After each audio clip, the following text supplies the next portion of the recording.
from Masbate, ang pamilya ni House of Gaudin, na first time pang ni-join aning atong reunion. Okay? In 1916, Apo Picta and Apo Joaquin got married. So, si Apo Joaquin sa iyang pagkaulitao, may anak siya, si Apo Sinon. Si Apo Sinon, naminyo ni Apo Julia Niera. Where are the House of Sinon? Shout your yell, House of Sinon. Paulina and the group. Asa mo, House of Sinon? Okay? So, pagkaminyo ni Apo Joaquin sa Bitsana, ngadto kang Apo Perfecta Tunyakaw, nakaanak sila o napulok. Ang kamagwangan si Apo Gaudin, naminyo ni Apo Apoy, Pablo Densing. Followed by Apo Marcela, naminyo ni Dominador Morillo.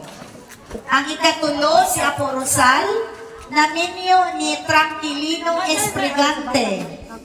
Ikaupat si Apo Conche, naminyo ni Apo Alejandro Hadolco, Apo Andoy.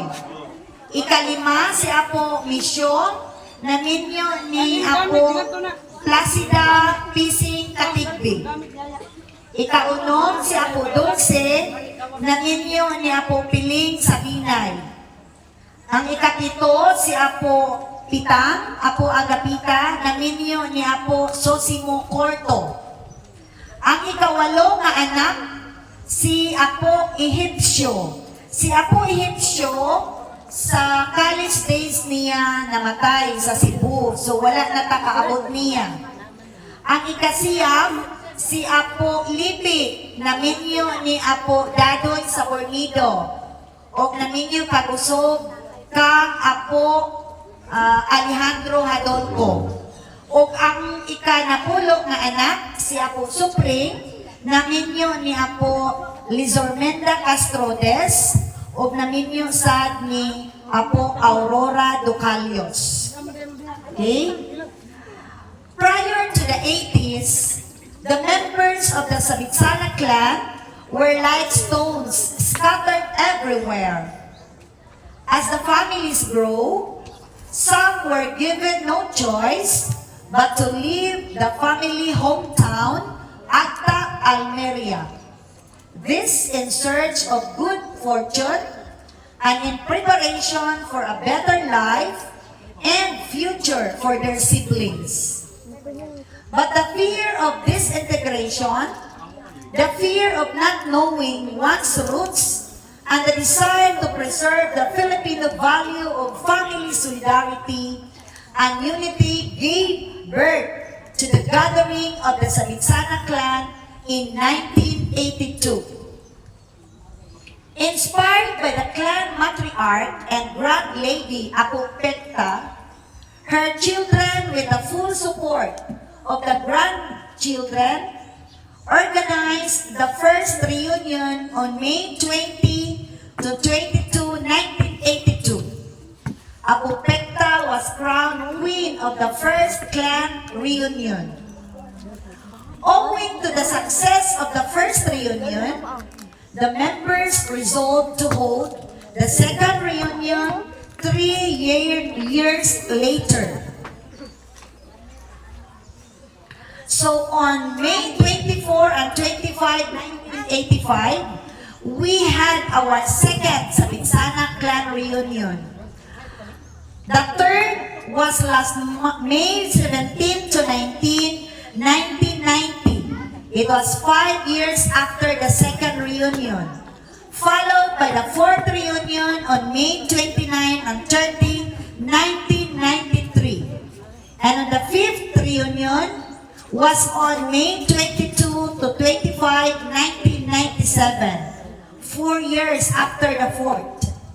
And 3 years after, May 26 to 28, 2000, we had our 6th Sabitsana clan reunion And on May 30 to 31, 2003, was the 7th Sabitsana Clan Reunion.